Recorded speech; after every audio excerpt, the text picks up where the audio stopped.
N'avez-vous jamais rêvé de meurtre au rayon bricolage d'une grande surface?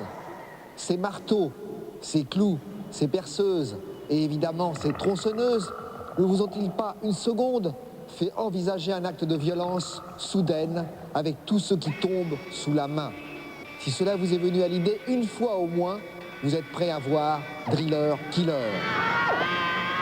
Driller Killer est le premier film réalisé en 1979 par Abel Ferrara, un quasi-documentaire rugueux et autobiographique puisqu'il filme les obsessions et finalement la folie d'un artiste frustré sur qui le destin s'acharne, lui-même dans le rôle principal. Tous les films de Ferrara prennent pour cadre New York. Il parle de ce qu'il connaît.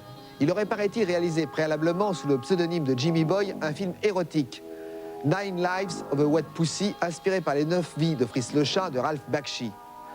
3 ans après Driller Killer, Ferrara persévéra dans la violence graphique avec le remarquable Ange de la Vengeance, film hommage à la beauté frêle de Zoé Tamerlis. Puis il y eut New York, 2 heures du matin, thriller ultra-violent et dérangeant où les délinquants, comme dans M le Maudit, se chargeaient du serial killer à la place de la police incompétente. Il y eut ensuite China Girl, remake chinoisant de West Side Story, et 2 films qui marquent son apogée, King of New York, polar onirique autour de Christopher Walken, et Bad Lieutenant, descente aux enfers d'Harvey Keitel. Après Body Snatchers, remake de l'invasion des profanateurs de sépulture, il nous a donné une succession de films fragiles et passionnants, parfois inaboutis, qui pourtant ont fait de lui une star au regard de la critique française. Snake Eyes, The Addiction, Nos funérailles, The Blackout et New Rose Hotel.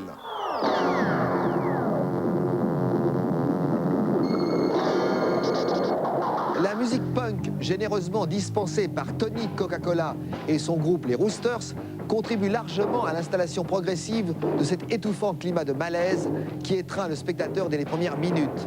Cette bande-son agressive étant l'un des moteurs de fonctionnement de Driller Killer, il est recommandé de visionner ce film avec le son poussé au maximum. Voici donc une rareté, le premier film du grand Abel Ferrara.